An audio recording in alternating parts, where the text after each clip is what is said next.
This is Jakey, and this is me.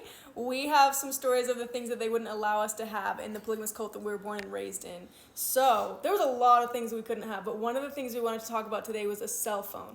So, it was weird. Some kids were trusted with it, and some kids weren't, and I was one of the ones that was not trusted. So, what did I do? I went and I took my bike to the store, and I bought myself a secret phone.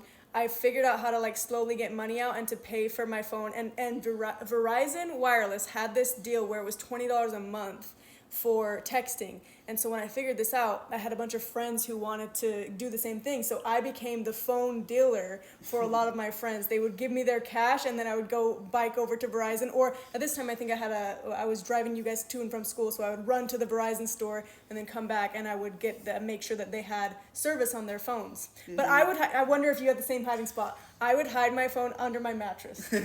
I would just put it in a shoebox or my backpack, just anywhere I thought mom and dad wouldn't look. Yeah. But yeah, it's funny we had to go through the same thing, just hiding phones, because mine, I always remember the rule being you couldn't have a cell phone until you're 18, mm-hmm. and I had a whole job and a car and everything before I could have a phone. Right. But were you in the car when this happened? The car broke down on the freeway when I was driving at 15, and I had no one to call because I couldn't have a phone, mm-hmm. But at this point I did have a secret phone, but I was scared to use it because I was well, my mom's gonna wonder whose phone this is, so I just had to wait on the freeway where there were kids in the back of the car. Luckily, a lady pulled off and got some guys to help us push the car off of the freeway. Jeez. But even after that, I was like, Mom, I should be able to have a phone in emergencies, and she's like, nope. And things like that happened all the time. Yeah, for reals. I remember just getting lost every day going to work because I didn't have GPS or anything. It took 10 years to get to work.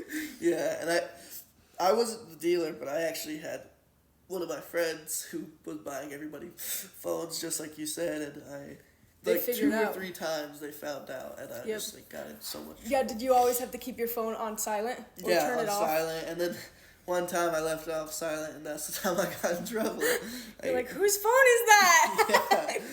Yeah, one time, it was the day I got a new phone, and I was having fun. All I was doing was texting my friends. It wasn't like I was doing anything crazy at this point. Mm-hmm. So I was texting my friends, and then you know how you could hear Mom coming down that hall? Oh my God. And my older sister Cam was like, hide it. So I go to put it underneath the bed, but Cammy's like, no, put it underneath the sheets. So I put it underneath the sheets, and then Mom, for some reason, when she goes in the room, she decides to lay on the bed. Oh my And then God. she's like, what is this? And she pulls it from underneath the sheets, and I was like, oh!